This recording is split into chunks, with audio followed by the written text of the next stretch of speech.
In today's video, I'm going to show you a high protein ice cream recipe, and I'm going to put my own little twist on it and make it a PB&J themed ice cream. So without further ado, let's get into the kitchen, take out our Ninja blender and whip this up. Let's go.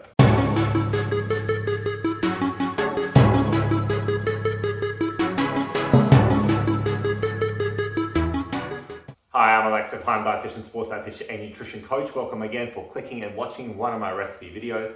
But before we get into today's recipe, remember as always to subscribe and ring that bell so you can stay in the loop. So there's a lot of these protein ice cream recipes out there, and my variation is very similar to what you'd find, with the Greg Duchette ice cream recipe, or when I first found it was actually with Will Tennyson. Okay, that was the first time I found out about these kind of ice cream recipes. So there's kind of a combination of those recipes in this. Okay. But I've given it a bit of a different twist today. I made it a bit more of like a PB&J style ice cream, I guess, in terms of the flavors. But, you know, like with anything when you're creating this, it's never going to taste like the real thing. It's just the theme of it. So it's going to be a bit of a different twist than what you typically may have seen on the internet. So I hope you enjoy it. It's very high volume ice cream, okay? Trust me, when you start eating this, you realize how high volume it is for such low calories. And it's a great dessert option when you don't want to have normal ice cream all the time. Because as you know, if you're trying to stay within a caloric amount, it's kind of hard to always be eating normal ice cream. But, as I always say, with flexible dieting, you can eat normal ice cream, still enjoy it, guilt-free, and still get results. This is just another alternative for you. That's all it is. So, let's get into it. Let's show you exactly what ingredients you need for this, and then get prepping. Let's go. Okay, so here you go. Here are the ingredients that you need to make this recipe. Very, very simple. Obviously, we need our protein powder. We're going with vanilla today because we want more of a neutral flavor, because we're going more for that PB&J flavor. Okay, so now obviously, we're going to be using this PB2 powder. You can use normal peanut butter if you have the calorie amount for it, or if you just want that, or if you just don't enjoy the taste of this, because I know some individuals don't enjoy the taste of this. But for the purposes of making this a low calorie dessert, we are going with the PB2 powder. Now, you can get this at Woolies. So if you're in Australia, you can get this at Woolies for about 10 bucks. Very, very good price for this product. Otherwise, it's about 15 bucks more at other places and for other similar products. Now, of course, like I said, PB&J. Usually I like my PB&J with strawberry jam, okay? So that's why we're going with strawberries today for the berries, and also it's going to give it a bit more of a nutritional hit, I guess, because it's going to give you an extra fiber, antioxidants, all the nutrients that fruit can give you, especially berries. One of my favorite fruits to go for. Great, great, great for your nutrition. And to make it a bit more sweet, we're going to be using some stevia, some natfia. No, sorry, it's not natfia, but it's similar. Okay, some stevia or some kind of alternative sweetener, just to give it some sweetness and make it more of that PB&J flavor. Then obviously, we've got a bit of milk. Now, most of these recipes usually call for, sometimes water, but usually, almond milk or some kind of other milk, like cashew milk or whatever. I actually don't mind normal milk. At the end of the day, it's not that many calories, especially if you're using skim milk. Okay, so I'm going to be using skim milk. That's what I prefer, and it'll give you a good dose of calcium with it as well. So you can't go wrong with that.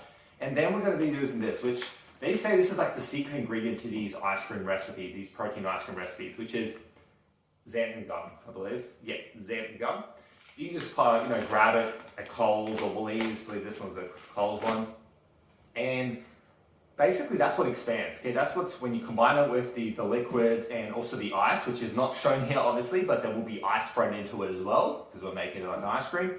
And this is what makes it expand. It really makes it voluminous for that volume eating aspect of it, and really, really filling, to be honest. But you've got to be careful with this, because if you overdo this, you will stuff up your recipe. It'll be too airy. It'll be too. It won't be a good idea. Okay, so be very specific with the amount that you put in here, and later on, while I'm showing you, how I'm preparing it, you'll be seeing the amounts on the screen anyway, so you'll be all set for that. But that's basically it. That's all you need for this recipe. Just some protein powder, because it's a protein ice cream, a bit of milk, okay, just to give it some liquid. We're going to be using these two as the main ingredients to make it more PB&J.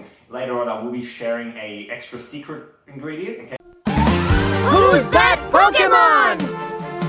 Okay, secret, not really secret. And that will give a bit of an extra kick, a bit more of a PB&J flavor. I'll be showing you that later.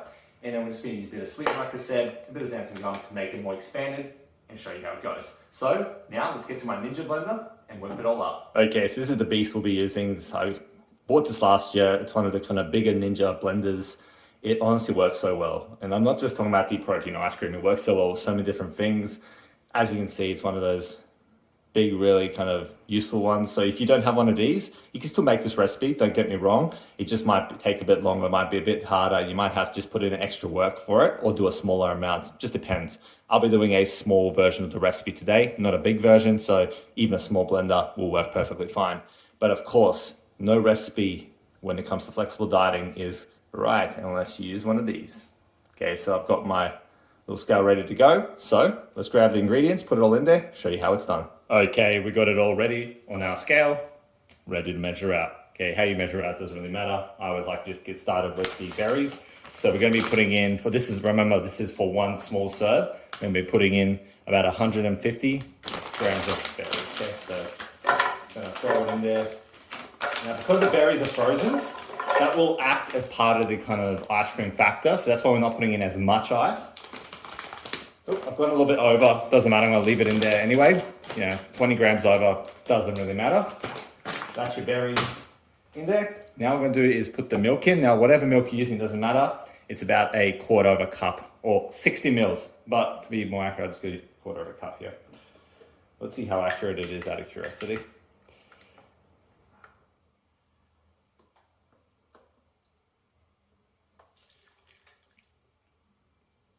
Huh, 5 mils off. That's pretty good. Once we put that in, what we're gonna do is put in the protein powder. Now I'm going with 1 scoop, okay? 1 scoop of vanilla protein powder.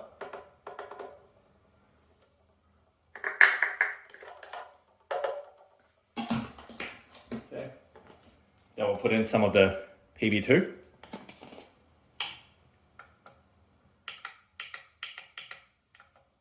We're going to be putting about 12 grams of this, which is a standard serve. Now, if you want a more peanut butter flavor, you can put in more. I'm just going to do a standard 12 gram serve for this one here today. Just kind of throw it in there and just watch the scale.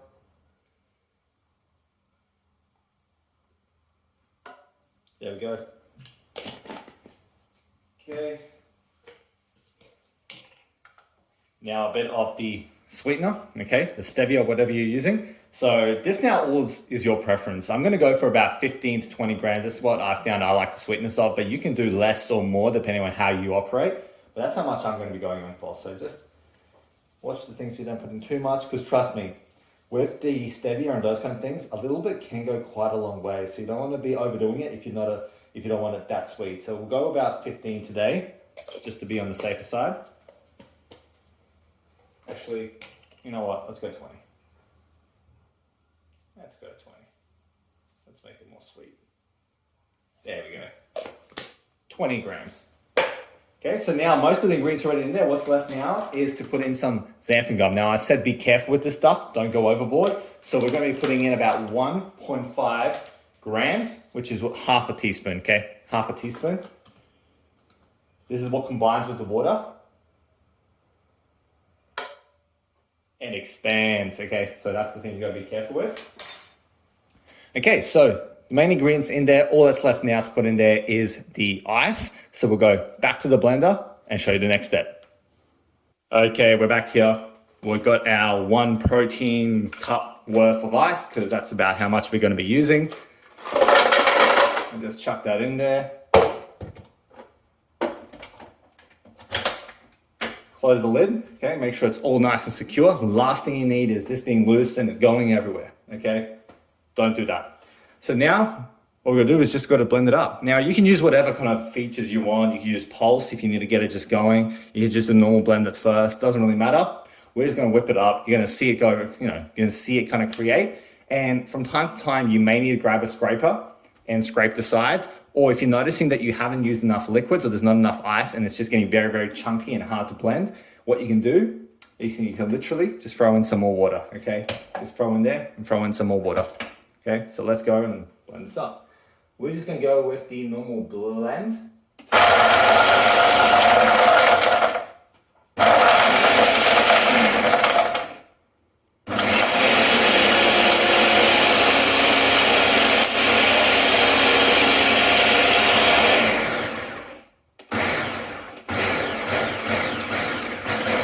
As you can see, we're using a bit of the pulse just to get it going, but we may have to scrape this down because, like I said, you want it to be like very ice creamy like, and because of that, it's going to get very, very thick, especially with some of the ingredients you've been adding. Okay, so what we'll do is just grab some kind of scraping tool, okay? Some kind of scraping tool. Just make sure you turn off the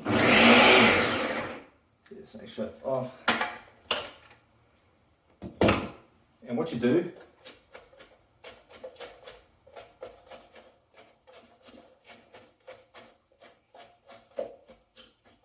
you just scrape it down, okay? Just scrape it down.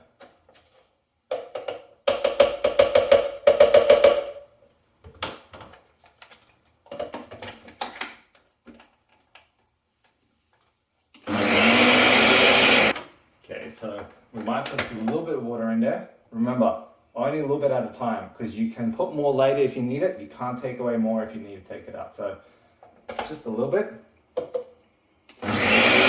1 hour later. Okay, here we go, already. Now, as you can see, there's a lot of liquid there, okay? If we go back to the other side, there's 1.5 liters of ice cream here. And look at that. Okay, now we've got to do the test. The test is because of the xanthan gum, it shouldn't come out. Oh, look at that. That's how we know we got the right consistency. Okay, so this is all ready to go.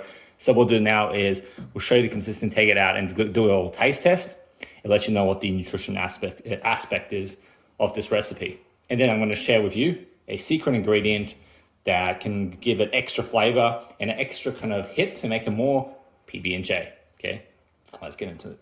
Okay, so here we go. We'll put it in a bowl. And this is not even all of it. Look how big that bowl is of ice cream. You'll be so surprised when I tell you what the nutrition is for this, the calories and the protein and all that sort of stuff. But there's nearly about this much left back there in the tub still. Okay, so now you can see how much volume it is. That's supposed to be for like that small recipe. Okay, you can up it however much you want. I'll probably keep it to the small recipe or whatever I want to call the small recipe because it's probably going to be plenty. And you can only have to serve it just for yourself. It can be served for a few people as well. So we're going to do a bit of a taste test. Now, I did say there's a special ingredient. I haven't put it into here yet, okay? But I just want to show you the option there if you want to try it out. So you just get yourself something like this, like a stevia jam. It's the sugar-free jam. It's very, very low calorie. You can even use normal jam. It doesn't really matter, okay? If you prefer just to taste the normal jam, do so. I'll put the raspberry one here of this stevia one, not the strawberry one, which would be better for it, okay? Since it's strawberry and strawberry. It doesn't really matter, okay? This is just give it more extra sweetness and more extra kind of PB&J flavor. First, we're just gonna do a normal taste test of the normal thing because maybe you don't wanna add extra jam to yours. So we're gonna just do this one. I'm just gonna do a bit of a review and a nutrition breakdown of the normal variation, just the basic PB&J style ice cream, okay? So, as you can see, it's quite fluffy. Now, depending on how much ice you use, how much water, and how much you blend it, the consistency can vary so much. Like this is different to a consistency I've done in the past with the same recipe because of just small variations. So keep trying, find the thing that you enjoy.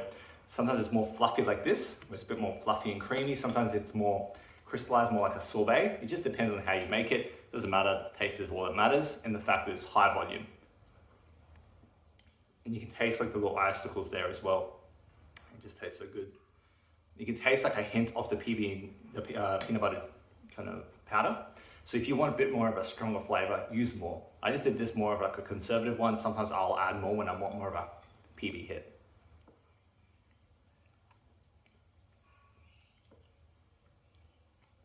And honestly, the weirdest thing about these ice cream is you keep eating it and it seems like the bowl's not even going down. It's like it gets more fluffed as you go.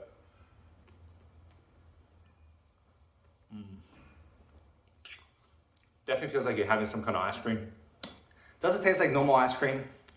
Did you think you would? You know, like sometimes you just have to realize that a lot of these alternative recipes is more like a compromise where it's good enough as an alternative. It's never going to taste like normal, you know, tub of Ben & Jerry's chocolate fudge ice cream. The thing is you can't always eat that potentially because of the nutrition plan you're on. This offers a good alternative. Okay, so that's the taste test. Tastes great. Like I said, it's a very good alternative. I want you to try it and give it a go for yourself. But now you want to know, what is the nutrition breakdown? So, let's give it to you. For this whole thing, okay, that whole thing that you saw before, not even just what's in this bowl, which is a pretty decent serve in itself. For this whole thing, you're looking at 270 calories, okay, 260, 270 calories, nothing. You're looking at 34 grams of protein, so it's the right amount of protein for a typical meal, so you're getting that protein hit. Only 5 grams of fat, obviously. And for carbohydrates, you're getting about 21 grams. So it's a low carb, high protein, low calorie ice cream recipe with, like I said, my different variation of the typical flavor by using more of a PB&J style, just to give a bit more of a difference. But at those calories, at those macros, you can't go wrong. So now it's your turn, okay? Now what you need to do is you need to create your own version, see how you go, post it up on Instagram and Facebook, and tag me at The Climate Dietitian. And if you did like this recipe, let me know in the comments below, okay? Let me know, did you or did you not like this recipe? Was it helpful? Are you a dessert person even? Okay, just let me know in the comments below. As always, if this video has been useful and if it's given you a new recipe to add into your mix, give it a like, okay? Hit the like button for me. And stay safe, stay classy, and until next time, talk to you soon. Bye.